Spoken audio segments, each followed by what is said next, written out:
PSC tips and ട്രിക്സിലേക്ക് ഏവർക്കും സ്വാഗതം.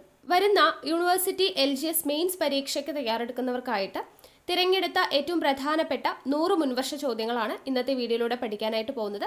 അപ്പോൾ ഇതിനു മുന്നും നമ്മൾ യൂണിവേഴ്സിറ്റി LGS മെയിൻസിന് വേണ്ടിയിട്ട് ഒരുപാട് വീഡിയോസ് ചെയ്തിട്ടുണ്ട്. അപ്പോൾ അത് കാണാത്തവരുണ്ടെങ്കിൽ കാണുക. നമ്മൾ സെപ്പറേറ്റ് പ്ലേലിസ്റ്റ് ആയിട്ട് ക്രിയേറ്റ് ചെയ്തിട്ടുണ്ട് കേട്ടോ. യൂണിവേഴ്സിറ്റി LGS മെയിൻസ് എന്ന് പറയുന്ന പ്ലേലിസ്റ്റ് നോക്കിക്കഴിഞ്ഞാൽ നിങ്ങൾക്ക് നമ്മൾ ചെയ്തിട്ടുള്ള എല്ലാ വീഡിയോസും കാണാനായിട്ട് പറ്റും. കൂടാതെ എല്ലാ ദിവസവും കാലത്ത് 10 മണിക്കും 1 മണിക്കും നമ്മൾ യൂണിവേഴ്സിറ്റി LGS മെയിൻസിന് വേണ്ടിയിട്ടാണ് ക്ലാസ്സുകൾ ചെയ്യുന്നത്. കാലത്ത് 6 മണിക്ക് കറണ്ട് അഫയേഴ്സിൻ്റെ ക്ലാസ്, രാത്രി 8 മണിക്ക് മുൻവർഷ ചോദ്യങ്ങൾ മോക്ക് ടെസ്റ്റിൻ്റെ രൂപത്തിൽ നിങ്ങൾക്ക് ലൈവായിട്ട് അറ്റൻഡ് ചെയ്യാനുള്ള ഓപ്ഷൻ ഉണ്ട്. ഓക്കെ, അപ്പോൾ ഒരു വീഡിയോ പോലും മിസ് ചെയ്യാതെ മാക്സിമം കണ്ട് പ്രയോജനപ്പെടുത്താനായിട്ട് ശ്രമിക്കുക. പിന്നെ വീഡിയോസൊക്കെ ഇഷ്ടമാണെങ്കിൽ ലൈക്ക് ചെയ്യുക. നിങ്ങളുടെ സജഷൻസ് എന്തെങ്കിലും ഉണ്ടെങ്കിൽ താഴെ കമൻറ്റായിട്ട് അറിയിക്കുക. മാക്സിമം നിങ്ങളുടെ ഫ്രണ്ട്സിനും മറ്റു ഉദ്യോഗാർത്ഥികൾക്കും വീഡിയോസ് ഒന്ന് ഷെയർ ചെയ്ത് കൊടുക്കുക. ടെലിഗ്രാമിൽ ജോയിൻ ചെയ്യാത്തവരുണ്ടെങ്കിൽ ജോയിൻ ചെയ്യുക. താഴെ കമൻറ്റ് ബോക്സിൽ ഫസ്റ്റ് കമൻറ്റായിട്ട് ടെലിഗ്രാമിൻ്റെ ലിങ്ക് കൊടുത്തിട്ടുണ്ട്. ഓക്കെ, അപ്പോൾ നമുക്ക് ക്ലാസ് സ്റ്റാർട്ട് ചെയ്യാം. ആദ്യത്തെ ചോദ്യം, MT വാസുദേവൻ നായരുടെ ഏതു കഥയാണ് നിർമാല്യം എന്ന സിനിമയാക്കിയത്? MT വാസുദേവൻ നായരുടെ ഏതു കഥയാണ് നിർമാല്യം എന്ന സിനിമയാക്കിയത്? ഉത്തരം ഓപ്ഷൻ സി ആണ്, പള്ളിവാളും കാൽച്ചിലമ്പും എന്ന് പറയുന്ന സിനിമ. ഓക്കെ, എന്നതാണ് സിനിമയാക്കിയത്. നിർമാല്യം എന്ന് പറയുന്ന സിനിമയാക്കിയത് MT വാസുദേവൻ നായരുടെ പള്ളിവാളും കാൽച്ചിലമ്പും എന്ന് പറയുന്ന കഥയാണ്. അന്താരാഷ്ട്ര മാതൃഭാഷാ ദിനം. അന്താരാഷ്ട്ര മാതൃഭാഷാ ദിനം ഓപ്ഷൻ എ ഫെബ്രുവരി 21 അന്താരാഷ്ട്ര മാതൃഭാഷാ ദിനം. ജയിലിൽ വച്ച് നിരാഹാരത്തെ തുടർന്ന് അന്തരിച്ച ആദ്യത്തെ സ്വാതന്ത്ര്യ സമര സേനാനി. ജയിലിൽ വച്ച് നിരാഹാരത്തെ തുടർന്ന് അന്തരിച്ച ആദ്യത്തെ സ്വാതന്ത്ര്യ സമര സേനാനിയാണ് ജിതിൻ ദാസ്. ഓപ്ഷൻ ഡി ആണ് ഉത്തരം. ഇന്ത്യയിലെ ഏറ്റവും വലിയ മണ്ണ് മ്യൂസിയം സ്ഥിതി ചെയ്യുന്നത് എവിടെയാണ്? ഇന്ത്യയിലെ ഏറ്റവും വലിയ മണ്ണ് മ്യൂസിയം സ്ഥിതി ചെയ്യുന്നത് പാറോട്ടുകോണം. പാറോട്ടുകോണം. മാർഗി സതി ഏതു കലാരൂപവുമായി ബന്ധപ്പെട്ടിരിക്കുന്നു? മാർഗി സതി എന്ന് പറയുന്നത് നങ്ങ്യാർ കൂത്തുമായി ബന്ധപ്പെട്ടിരിക്കുന്നു. നങ്ങ്യാർ കൂത്ത്. ഭക്രാനങ്കൽ അണക്കെട്ട് സ്ഥിതി ചെയ്യുന്നത് ഏത് നദിയിലാണ്? ഭക്രാനങ്കൽ അണക്കെട്ട് സത്ലജ് നദിയിലാണ് സ്ഥിതി ചെയ്യുന്നത്. സത്ലജ് നദി. കേരള ലിങ്കൺ എന്ന പേരിൽ അറിയപ്പെടുന്ന സാമൂഹ്യ പരിഷ്കർത്താവ് ആര്? കേരള ലിങ്കൺ എന്ന പേരിൽ അറിയപ്പെടുന്നത് പണ്ഡിറ്റ് KP കറുപ്പനാണ്. പണ്ഡിറ്റ് KP കറുപ്പൻ. ദത്താവകാശ നിരോധന നിയമം നടപ്പിലാക്കിയ ഇന്ത്യയിലെ ബ്രിട്ടീഷ് ഗവർണർ ജനറൽ ആരാണ്? ദത്താവകാശ നിരോധന നിയമം നടപ്പിലാക്കിയത് ഡൽഹൌസി പ്രഭുവാണ്. ഡൽഹൌസി പ്രഭു. ഇന്ത്യയുടെ ആദ്യത്തെ ബഹിരാകാശ ടെലസ്കോപ്പ്. ഇന്ത്യയുടെ ആദ്യത്തെ ബഹിരാകാശ ടെലസ്കോപ്പാണ് ആസ്ട്രോസാറ്റ്. ആസ്ട്രോസാറ്റ്. വെള്ളായിയപ്പൻ എന്ന കഥാപാത്രം മലയാളത്തിലെ ഏതു ഗ്രന്ഥത്തിലാണ് ഉള്ളത്? വെള്ളായിയപ്പൻ എന്ന കഥാപാത്രം ഉള്ളത് കടൽ തീരത്ത് എന്ന് പറയുന്ന ഗ്രന്ഥത്തിലാണ്. വെള്ളായിയപ്പൻ എന്ന കഥാപാത്രം. മിനി കോൺസ്റ്റിറ്റ്യൂഷൻ എന്നറിയപ്പെടുന്ന എത്രാമത്തെ ഭരണഘടനാ ഭേദഗതിയാണ്? മിനി കോൺസ്റ്റിറ്റ്യൂഷൻ എന്നറിയപ്പെടുന്നത് 42ാം ഭേദഗതി. 42ാം ഭേദഗതി. സൂര്യനിൽ ഏറ്റവും കൂടുതലുള്ള വാതകം ഏതാണ്? സൂര്യനിൽ ഏറ്റവും കൂടുതലുള്ള വാതകം ഹൈഡ്രജൻ. ഇന്ത്യയിലെ ആദ്യ ജൈവ കൃഷി സംസ്ഥാനം. ഇന്ത്യയിലെ ആദ്യത്തെ ജൈവ കൃഷി സംസ്ഥാനം സിക്കിം ആണ്. സിക്കിം. AR രാജരാജവർമ്മയുടെ മരണത്തിൽ ദുഃഖിച്ചുകൊണ്ട് കുമാരനാശാൻ എഴുതിയ വിലാപ കാവ്യം ഏതാണ്? AR രാജരാജവർമ്മയുടെ മരണത്തിൽ ദുഃഖിച്ചുകൊണ്ട് കുമാരനാശാൻ എഴുതിയ വിലാപ കാവ്യമാണ് പ്രരോദനം. പ്രരോദനം. കടൽ കടക്കുന്നവർക്ക് ഭ്രഷ്ട് കൽപ്പിച്ചിരുന്ന കാലത്ത് മാമൂലുകളെ വെല്ലുവിളിച്ച് കടൽ യാത്ര നടത്തിയ ആദ്യത്തെ തിരുവിതാംകൂർ രാജാവ് ആരാണ്? ചിത്തിര തിരുനാളാണ്. ചിത്തിര തിരുനാൾ. 1968 ദേശീയ അവാർഡ് നേടിയ തോപ്പിൽ ഭാസിയുടെ നാടകം. തോപ്പിൽ ഭാസിയുടെ നാടകമാണ് അശ്വമേധം എന്ന് പറയുന്നത്. 1968 ദേശീയ അവാർഡ് നേടിയിട്ടുണ്ട്. അശ്വമേധം. സഹോദര സംഘം രൂപീകരിച്ചത് ആരാണ്? സഹോദര സംഘം രൂപീകരിച്ചത് K അയ്യപ്പനാണ് കേട്ടോ. സഹോദരൻ അയ്യപ്പനാണ്. സ്വദേശാഭിമാനി പത്രത്തിന്റെ ആദ്യ പത്രാധിപർ ആരായിരുന്നു? സ്വദേശാഭിമാനി പത്രത്തിന്റെ പത്രാധിപർ CV ഗോവിന്ദപിള്ള. ഗോവിന്ദപിള്ളയാണ് സ്വദേശാഭിമാനി പത്രത്തിന്റെ ആദ്യത്തെ പത്രാധിപർ. 1904 ബ്രിട്ടീഷ് സർക്കാർ രാജാ രവിവർമ്മയ്ക്ക് നൽകിയ ബഹുമതി ഏതാണ്? രാജാ രവിവർമ്മയ്ക്ക് നൽകിയ ബഹുമതിയാണ് കേസരി ഹിന്ദ് എന്ന് പറയുന്നത്. അടുത്ത ചോദ്യം, ക്ഷേത്രപ്രവേശന വിളംബരം നടന്ന വർഷം. ക്ഷേത്രപ്രവേശന വിളംബരം നടക്കുന്നത് 1936 കൊച്ചിയിൽ ദ്വിഭരണ സമ്പ്രദായം നടപ്പിലാക്കിയ ദിവാൻ ആരായിരുന്നു? കൊച്ചിയിൽ ദ്വിഭരണ സമ്പ്രദായം നടപ്പിലാക്കിയ ദിവാൻ ആരാണ്? ഷൺമുഖം ചെട്ടിയാണ്. ഷൺമുഖം ചെട്ടി. EMS നമ്പൂതിരിപ്പാടിന്റെ ആദ്യ മന്ത്രിസഭയിൽ ധനകാര്യമന്ത്രി ആരായിരുന്നു? ഉത്തരം ഓപ്ഷൻ സി ആണ്, അച്യുത മേനോൻ.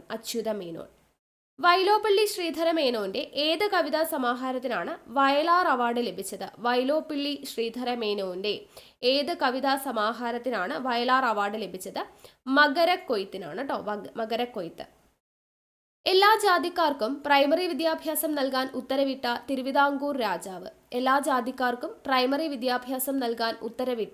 തിരുവിതാംകൂർ രാജാവാണ് ശ്രീമൂലം തിരുനാൾ.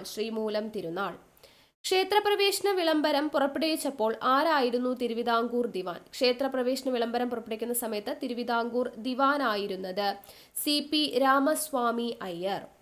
യാചനായാത്ര എന്ന കാൽനട പ്രചരണ ജാഥയ്ക്ക് നേതൃത്വം നൽകിയത് ആരാണ്? യാചനയാത്രയ്ക്ക് നേതൃത്വം നൽകിയത് VT ഭട്ടതിരിപ്പാട്. കേരളത്തിലെ ആദ്യത്തെ പ്രഭാത ദിനപത്രം ഏതാണ്? കേരളത്തിലെ ആദ്യത്തെ പ്രഭാത ദിനപത്രമാണ് മലയാള രാജ്യം. Treatment of Thiyyas in Travancore എന്ന പുസ്തകം എഴുതിയത് ഡോക്ടർ പൽപ്പു ആണ്. 1900 ഈഴവ മെമ്മോറിയൽ എന്നറിയപ്പെടുന്ന നിവേദനം ഏത് ബ്രിട്ടീഷ് ഇന്ത്യൻ വൈസ്രോയിക്കാണ് സമർപ്പിച്ചത്? ഈഴവ മെമ്മോറിയൽ സമർപ്പിച്ചത് കഴ്സൺ പ്രഭു. അടുത്തത്, വരിക വരിക സഹചരെ വലിയ സഹന സമരമായി എന്ന് തുടങ്ങുന്ന പാട്ട് ഏത് സമരത്തിന്റെ മാർച്ചിങ് ഗാനമായിരുന്നു? ഏത് സമരത്തിന്റെയാണ്? ഉപ്പ് സത്യാഗ്രഹത്തിന്റെ മാർച്ചിങ് ഗാനമായിരുന്നു വരിക വരിക സഹചരെ. കേരളത്തിൽ സ്വകാര്യ വനങ്ങൾ ദേശസാൽക്കരിക്കാൻ തീരുമാനിച്ച വർഷം? സ്വകാര്യ വനങ്ങൾ ദേശസാൽക്കരിക്കാൻ തീരുമാനിച്ചത് 1971. പരമാണു എന്ന വാക്ക് ആദ്യമായിട്ട് ഉപയോഗിച്ചത് കണാദൻ. ഇന്ത്യൻ ശാസ്ത്രജ്ഞനായ ചന്ദ്രശേഖർ നൊബേൽ സമ്മാനം നേടിയത് ഏത് മേഖലയിലാണ്? ചന്ദ്രശേഖർ നൊബേൽ സമ്മാനം നേടിയ മേഖല ജിയോ ഫിസിക്സ്. കോശസിദ്ധാന്തം ആവിഷ്കരിച്ചത് ഷ്ലീഡനും ശ്വാനും ചേർന്നാണ്. ദൂരത്തിന്റെ ഏറ്റവും കൂടിയ പ്രായോഗിക യൂണിറ്റ് താഴെ പറയുന്നവയിൽ ഏതാണ്? ദൂരത്തിന്റെ ഏറ്റവും കൂടിയ പ്രായോഗിക യൂണിറ്റ് പാഴ്സെക് ആണ്. രണ്ടു ജീവികൾ തമ്മിലുള്ള സഹജീവനത്തിൽ രണ്ടിനും ഒരുപോലെ ഗുണകരമായ ബന്ധം ഏതു പേരിൽ അറിയപ്പെടുന്നു? രണ്ടിനും ഒരുപോലെ ഗുണകരമായ ബന്ധമാണ് സിംബയോസിസ് എന്ന പേരിൽ അറിയപ്പെടുന്നത്. ആൽക്കഹോൾ ഏറ്റവും കൂടുതൽ ദോഷകരമായി ബാധിക്കുന്നത് നമ്മുടെ ഏത് അവയവത്തെയാണ്? ആൽക്കഹോൾ ഏറ്റവും കൂടുതൽ ബാധിക്കുന്ന അവയവമാണ് കരൾ എന്ന് പറയുന്നത്. താഴെ സൂചിപ്പിക്കുന്ന മൂലകങ്ങളിൽ ഏതിനാണ് ഏറ്റവും കൂടുതൽ ഇലക്ട്രോ നെഗറ്റിവിറ്റി ഉള്ളത്? തന്നിരിക്കുന്നതിൽ ഇലക്ട്രോ നെഗറ്റിവിറ്റി കൂടുതലുള്ളത് ഫ്ലൂറിൻ. ഇരവികുളം നാഷണൽ പാർക്ക് ഏത് ജില്ലയിലാണ്? ഇരവികുളം നാഷണൽ പാർക്ക് ഇടുക്കി ജില്ലയിലാണ് സ്ഥിതി ചെയ്യുന്നത്. എലിസ ടെസ്റ്റ് ഏത് രോഗത്തിന്റെ നിർണയത്തിനാണ് നടത്തുന്നത്? എലിസ ടെസ്റ്റ് നടത്തുന്നത് എയ്ഡ്സ് നിർണയത്തിനാണ് കേട്ടോ. താപത്തിന്റെ SI യൂണിറ്റ് താഴെ കൊടുത്തിട്ടുള്ളവയിൽ ഏതാണ്? താപത്തിന്റെ SI unit option B kelvin. Hydrogen താഴെ പറയുന്നവയിൽ ഏതുമായാണ് രാസപ്രവർത്തനത്തിൽ ഏർപ്പെടാത്തത്? ഹൈഡ്രജൻ രാസപ്രവർത്തനത്തിൽ ഏർപ്പെടാത്തത് ഓപ്ഷൻ സി ഹീലിയവുമായിട്ടാണ് കേട്ടോ. ബാക്കി സോഡിയം, ആന്റിമണി, ബിസ്മത്ത് ഇവയെല്ലാം ആയിട്ടും ഹൈഡ്രജൻ രാസപ്രവർത്തനങ്ങളിൽ ഏർപ്പെടാറുണ്ട്. മണ്ണിലെ ലവണാംശം അളക്കുന്നതിനുള്ള ഉപകരണമാണ് കണ്ടക്ടിവിറ്റി മീറ്റർ. ലോക പുകയില വിരുദ്ധ ദിനമായി ആചരിക്കുന്നത് മെയ് 31 ആണ് കേട്ടോ. മെയ് 31. ജീവജാലങ്ങളുടെ ശരീരത്തിനുള്ളിൽ നടക്കുന്ന രാസപ്രക്രിയകളെ കുറിച്ച് പഠിക്കുന്ന രസതന്ത്ര ശാഖ ഏതാണ്? ഉത്തരം ഓപ്ഷൻ സി ആണ്, ബയോകെമിസ്ട്രി. ജീവജാലങ്ങളുടെ ശരീരത്തിനുള്ളിൽ നടക്കുന്ന രാസപ്രക്രിയകളെ കുറിച്ച് പഠിക്കുന്നതാണ് ബയോകെമിസ്ട്രി.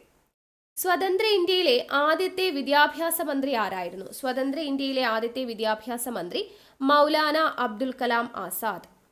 ഇന്ത്യ ഗവൺമെന്റ് നടപ്പാക്കിയ പുതിയ നികുതിയായ ചരക്കു സേവന നികുതി GST നിലവിൽ വന്നത് എന്ന്? GST നിലവിൽ വരുന്നത് 2017 ജൂലൈ 1-നാണ്. കുട്ടികൾക്കെതിരെയുള്ള ലൈംഗിക അതിക്രമങ്ങൾ തടയാൻ കൊണ്ടുവന്ന നിയമം ഏതു പേരിലാണ് അറിയപ്പെടുന്നത്? ഉത്തരം ഓപ്ഷൻ ഡി പോക്സോ. 2019 പ്രളയത്തിൽ ഏറ്റവും നാശനഷ്ടമുണ്ടായ പുത്തുമല ഏതു ജില്ലയിലാണ്? പുത്തുമല സ്ഥിതി ചെയ്യുന്നത് വയനാട് ജില്ലയിലാണ് കേട്ടോ. വയനാട്, ഓപ്ഷൻ ബി ആണ് വയനാട് ജില്ല. ഇന്ത്യയുടെ ആദ്യ ഉപരാഷ്ട്രപതിയായിരുന്ന ഡോക്ടർ എസ് രാധാകൃഷ്ണന്റെ ജന്മസ്ഥലം എവിടെയാണ്? ഡോക്ടർ എസ് രാധാകൃഷ്ണന്റെ ജന്മസ്ഥലം തിരുത്തണിയാണ് കേട്ടോ, തിരുത്തണി. പുതിയ കേന്ദ്രഭരണ പ്രദേശമായ ലഡാക്ക് നിലവിൽ വന്നത് എന്ന്? ലഡാക്ക് നിലവിൽ വന്നത് 2019 ഒക്ടോബർ 31. താഴെ കൊടുക്കുന്ന ഉപകരണങ്ങളിൽ ഏതിലാണ് വൈദ്യുത പ്രവാഹത്തിന്റെ താപഫലം പ്രയോജനപ്പെടുത്തിയിരിക്കുന്നത്? വൈദ്യുത പ്രവാഹത്തിന്റെ താപഫലം പ്രയോജനപ്പെടുത്തിയിരിക്കുന്ന ഉപകരണം എന്ന് പറയുന്നത് സുരക്ഷാ ഫ്യൂസ് ആണ്, സുരക്ഷാ ഫ്യൂസ്. വൈദ്യുത ചാർജിന്റെ യൂണിറ്റ് ഓപ്ഷൻ ബി ആണ് കൂളോം. ഒരു സർക്യൂട്ടിലെ നേരിയ കറന്റിന്റെ സാന്നിധ്യവും ദിശയും അറിയാൻ ഉപയോഗിക്കുന്ന ഉപകരണം. നേരിയ കറന്റിന്റെ സാന്നിധ്യവും ദിശയും അറിയാൻ ഉപയോഗിക്കുന്ന ഉപകരണമാണ് ഗാൽവനോമീറ്റർ. താഴെ കൊടുക്കുന്നവയിൽ പ്രകാശിക സാന്ദ്രത ഏറ്റവും കൂടിയ മാധ്യമമാണ് ഓപ്ഷൻ ബി വജ്രം. ജലത്തിലെ ക്രിട്ടിക്കൽ കോൺ എത്രയാണ്? ജലത്തിലെ ക്രിട്ടിക്കൽ കോൺ 48.6 ഡിഗ്രിയാണ് ജലത്തിലെ ക്രിട്ടിക്കൽ കോൺ എന്ന് പറയുന്നത്. നക്ഷത്രങ്ങൾ മിന്നിത്തിളങ്ങുന്നതിന് കാരണമായ പ്രകാശ പ്രതിഭാസം ഏതാണ്? ഉത്തരം ഓപ്ഷൻ എ ആണ്, അന്തരീക്ഷ അപവർത്തനം. നെക്സ്റ്റ്, സോളാർ സെല്ലിൽ നടക്കുന്ന ഊർജ മാറ്റത്തിന് കാരണമായ പ്രതിഭാസം ഏത്? സോളാർ സെല്ലിൽ നടക്കുന്ന ഊർജ മാറ്റമാണ് ഫോട്ടോ വോൾട്ടായിക് പ്രഭാവം. അടുത്തത്, ഒലിയം എന്നത് ഏത് ആസിഡിന്റെ ഗാഢത കൂടിയ രൂപമാണ്? ഒലിയം എന്ന് പറയുന്നത് ഏത് ആസിഡിന്റെ ഗാഢത കൂടിയ രൂപമാണ്? Sulphuric acid. കലാമിൻ എന്നത് ഏത് ലോഹത്തിന്റെ അയിരാണ്? കലാമിൻ എന്ന് പറയുന്നത് ഓപ്ഷൻ സി സിങ്കിന്റെ അയിരാണ്. താഴെ കൊടുത്തിരിക്കുന്നവയിൽ ഏത് അയിരാണ് ലീച്ചിങ് പ്രക്രിയ വഴി സാന്ദ്രണം നടത്തുന്നത്? ലീച്ചിങ് പ്രക്രിയ വഴി സാന്ദ്രണം നടത്തുന്നത് ബോക്സൈറ്റ് ആണ്, ബോക്സൈറ്റ്. ഗ്രേപ്പ് സ്പിരിറ്റ് എന്നറിയപ്പെടുന്ന ആൽക്കഹോൾ ഏത്? ഗ്രേപ്പ് സ്പിരിറ്റ് എന്നറിയപ്പെടുന്ന ആൽക്കഹോൾ എന്ന് പറയുന്നത് എത്തനോൾ ആണ് കേട്ടോ, എത്തനോൾ. സ്ഥിരകാന്തങ്ങൾ നിർമ്മിക്കാൻ ഉപയോഗിക്കുന്ന ലോഹസങ്കരം ഏതാണ്? സ്ഥിരകാന്തങ്ങൾ നിർമ്മിക്കാൻ ഉപയോഗിക്കുന്ന ലോഹസങ്കരമാണ് അൽനിക്കോ. മനുഷ്യനിൽ ആന്തര സമസ്ഥിതി പാലനത്തിന് സഹായിക്കുന്ന തലച്ചോറിന്റെ ഭാഗം. ആന്തര സമസ്ഥിതി പാലനത്തിന് സഹായിക്കുന്ന തലച്ചോറിന്റെ ഭാഗമാണ് ഹൈപ്പോതലാമസ്. മനുഷ്യനേത്രത്തിൽ റോഡ്, കോൺ എന്നീ കോശങ്ങൾ കാണപ്പെടുന്ന പാളി ഏതാണ്? മനുഷ്യനേത്രത്തിൽ റോഡ്, കോൺ എന്നീ കോശങ്ങൾ കാണപ്പെടുന്ന പാളിയാണ് റെറ്റിന. കരളിൽ കൊഴുപ്പടിഞ്ഞുകൂടുന്നത് മൂലം ഉണ്ടാവുന്ന രോഗമാണ് ഫാറ്റി ലിവർ. താഴെ പറയുന്നവയിൽ നെല്ലിനെ ബാധിക്കുന്ന രോഗം ഏതാണ്? നെല്ലിനെ ബാധിക്കുന്ന രോഗമാണ് ബ്ലൈറ്റ് രോഗം, പാഡി ബ്ലൈറ്റ് എന്നാണ് പറയുക. ടി ലിംഫോസൈറ്റുകൾ ഉൽപ്പാദിപ്പിക്കുന്ന ഗ്രന്ഥി. ടി ലിംഫോസൈറ്റുകൾ, ടി ഫോർ തൈമസ് ആണ് കേട്ടോ. അപ്പോൾ തൈമസ് ഗ്രന്ഥി ഉൽപ്പാദിപ്പിക്കുന്നതാണ് ടി ലിംഫോസൈറ്റുകൾ. ജാതി ഒന്ന്, മതമൊന്ന്, കുലമൊന്ന്, ലോകമൊന്ന്. ഈ സന്ദേശം നൽകിയ സാമൂഹ്യ പരിഷ്കർത്താവ് ആരാണ്? ജാതി ഒന്ന്, മതമൊന്ന്, കുലമൊന്ന്, ലോകമൊന്ന് എന്ന് പറയുന്ന സന്ദേശം നൽകിയ സാമൂഹ്യ പരിഷ്കർത്താവാണ് വൈകുണ്ഠ സ്വാമികൾ. കേരളൻ എന്ന തൂലികാനാമത്തിൽ അറിയപ്പെടുന്നത് ആര്? കേരളൻ എന്ന തൂലികാനാമത്തിൽ അറിയപ്പെടുന്നത് സ്വദേശാഭിമാനി രാമകൃഷ്ണ പിള്ളയാണ്. എൻ്റെ ജീവിത സ്മരണകൾ എന്നത് ആരുടെ ആത്മകഥാ ഗ്രന്ഥമാണ്? എൻ്റെ ജീവിത സ്മരണകൾ എന്നത് മന്നത്ത് പത്മനാഭന്റെ ആത്മകഥാ ഗ്രന്ഥമാണ്. ബ്രിട്ടീഷുകാർക്കെതിരെ കേരളത്തിൽ നടന്ന ആദ്യത്തെ സംഘടിത പ്രക്ഷോഭമാണ് ആറ്റിങ്ങൽ കലാപം. ശുചീന്ദ്രം കൈമുക്ക് എന്ന ദുഷ്ടാചാരം നിർത്തലാക്കിയ തിരുവിതാംകൂർ രാജാവ്. ശുചീന്ദ്രം കൈമുക്ക് നിർത്തലാക്കിയത് ആരാണ്? സ്വാതി തിരുനാൾ. രാജാധികാരത്തെ എതിർത്ത ആദ്യത്തെ വിപ്ലവകാരിയാണ് വൈകുണ്ഠ സ്വാമികൾ. കുഞ്ഞൻപിള്ള എന്ന യഥാർത്ഥ നാമധേയമുള്ള കേരളത്തിലെ നവോത്ഥാന ചിന്തകരിൽ പ്രധാനിയായിരുന്നു. കുഞ്ഞൻപിള്ള എന്ന യഥാർത്ഥ നാമമുള്ള ചിന്തകൻ ആരാണ്? നവോത്ഥാന ചിന്തകൻ ആര് എന്നുള്ളതാണ് ചോദ്യം. ഉത്തരം ഓപ്ഷൻ എ ആണ്, ചട്ടമ്പി സ്വാമികൾ. കേരള നവോത്ഥാനത്തിന്റെ വഴിത്തിരിവായി അരുവിപ്പുറം പ്രതിഷ്ഠ നടത്തിയ സാമൂഹ്യ പരിഷ്കർത്താവ്. അരുവിപ്പുറം പ്രതിഷ്ഠ നടത്തിയത് ശ്രീനാരായണ ഗുരുവാണ്. ഈഴവരുടെ രാഷ്ട്രീയ നേതാവ് എന്ന് വിശേഷിപ്പിക്കപ്പെടുന്ന വ്യക്തി ആരാണ്? ഈഴവരുടെ രാഷ്ട്രീയ നേതാവ് എന്ന് വിശേഷിപ്പിക്കപ്പെടുന്ന വ്യക്തിയാണ് ഓപ്ഷൻ ബി ഡോക്ടർ പൽപു. ക്ഷേത്രപ്രവേശന വിളംബരത്തിന്റെ പ്രയോക്താവ് ആരാണ്? പ്രവേശന വിളംബരത്തിന്റെ പ്രയോക്താവ് എന്ന് പറയുന്നത് T K Madhavan. T K Madhavan. കേരളത്തിലെ വിവേകാനന്ദൻ എന്നറിയപ്പെടുന്നത് ആഗമാനന്ദ സ്വാമികളാണ്. ആഗമാനന്ദ സ്വാമികൾ.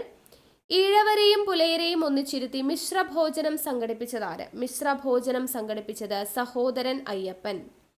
താഴ്ന്ന വിഭാഗത്തിൽപ്പെട്ടവർക്ക് സഞ്ചാര സ്വാതന്ത്ര്യം ഇല്ലാതിരുന്ന കാലത്ത് വില്ലുവണ്ടി യാത്ര നടത്തിയ സാമൂഹ്യ പരിഷ്കർത്താവ്. വില്ലുവണ്ടി യാത്ര നടത്തിയത് അയ്യങ്കാളി. വ്യക്തി സത്യാഗ്രഹത്തിനായി ഗാന്ധിജി തിരഞ്ഞെടുത്ത ആദ്യത്തെ കേരളീയൻ. വ്യക്തി സത്യാഗ്രഹത്തിനായിട്ട് ഗാന്ധിജി തിരഞ്ഞെടുത്ത കേരളീയനാണ് കെ കേളപ്പൻ. കൊടുങ്കാറ്റിന്റെ മാറ്റുലി എന്നത് ആരുടെ രചനയാണ്? കൊടുങ്കാറ്റിന്റെ മാറ്റുലി എന്ന് പറയുന്നത് എ കെ ഗോപാലന്റെ രചനയാണ്. 1913 ചരിത്ര പ്രാധാന്യമുള്ള കായൽ സമ്മേളനത്തിന് നേതൃത്വം വഹിച്ചതാര്? കായൽ സമ്മേളനത്തിന് നേതൃത്വം വഹിച്ചത് പണ്ഡിറ്റ് കറുപ്പൻ. തിരുവിതാംകൂറിലെ ധീരദേശാഭിമാനിയായിരുന്ന വേലുത്തമ്പി ദളവയുടെ ജനനസ്ഥലം. വേലുത്തമ്പി ദളവയുടെ ജനനസ്ഥലമാണ് ചോദിച്ചിരിക്കുന്നത്. ഉത്തരം ഓപ്ഷൻ എ ആണ്, തലക്കുളം. പഴശ്ശിരാജയെ കേരള സിംഹം എന്ന് വിശേഷിപ്പിച്ചതാര്? പഴശ്ശിരാജയെ കേരള സിംഹം എന്ന് വിശേഷിപ്പിച്ചത് സർദാർ കെ എം പണിക്കർ. കുറിച്യ കലാപം നടന്ന വർഷം. കുറിച്യ കലാപം നടക്കുന്നത് ഉത്തരം 1812 കുറിച്യ കലാപം നടക്കുന്നത്. ക്ഷേത്രപ്രവേശന വിളംബരം എഴുതി തയ്യാറാക്കിയത് ആര്? ക്ഷേത്രപ്രവേശന വിളംബരം എഴുതി തയ്യാറാക്കിയത് ഉള്ളൂർ എസ് പരമേശ്വരയ്യർ ആണ്.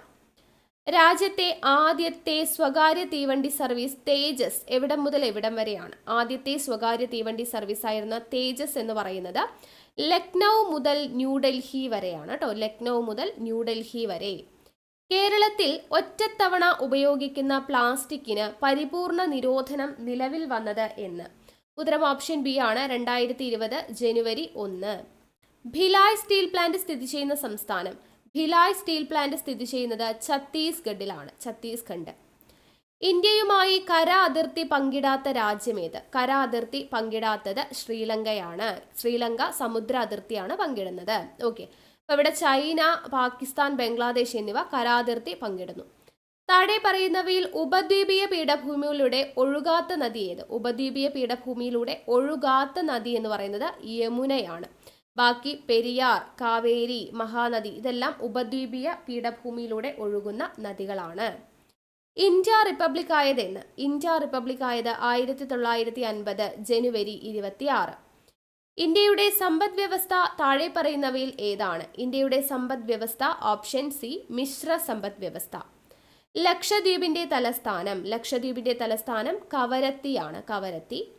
ഉരുക്കു മനുഷ്യൻ എന്നറിയപ്പെടുന്നത് ആര്? ഉരുക്കു മനുഷ്യൻ എന്നറിയപ്പെടുന്നത് സർദാർ വല്ലഭായ് പട്ടേൽ. കേരളത്തിന്റെ തീരപ്രദേശങ്ങളിൽ കാണപ്പെടാത്ത ഭൂരൂപം ഏത്? കേരളത്തിന്റെ തീരപ്രദേശങ്ങളിൽ കാണപ്പെടാത്ത ഭൂരൂപമാണ് ഡെൽറ്റ. ബാക്കി കായൽ, അഴിമുഖങ്ങൾ, കടൽ ഇതെല്ലാം കേരള തീരപ്രദേശങ്ങളിൽ കാണുന്നതാണ്. നിരത്തിലൂടെയുള്ള സഞ്ചാര സ്വാതന്ത്ര്യത്തിനായി നടന്ന സമരം. നിരത്തിലൂടെയുള്ള സഞ്ചാര സ്വാതന്ത്ര്യത്തിനായിട്ട് നടന്ന സമരമാണ് ഓപ്ഷൻ എ വൈക്കം സത്യാഗ്രഹം എന്ന് പറയുന്നത്. ഓക്കെ, അപ്പോൾ ഇത്രയുമാണ് ഇന്നത്തെ നമ്മുടെ 100 ചോദ്യങ്ങൾ എന്ന് പറയുന്നത്. അപ്പോൾ ഇത് നിങ്ങൾക്ക് യൂസ്ഫുൾ ആയെന്ന് വിചാരിക്കുന്നു. വീഡിയോസ് ഇഷ്ടമായിട്ടുണ്ടെങ്കിൽ ലൈക്ക് ചെയ്യാനും സജഷൻസ് കമൻറ്റ് ചെയ്യാനും മാക്സിമം പേരിലോട്ട് ഷെയർ ചെയ്യാനും ആരും മറക്കരുത്. അപ്പോൾ നമുക്ക് അടുത്ത ക്ലാസ്സുമായിട്ട് വീണ്ടും കാണാം. താങ്ക്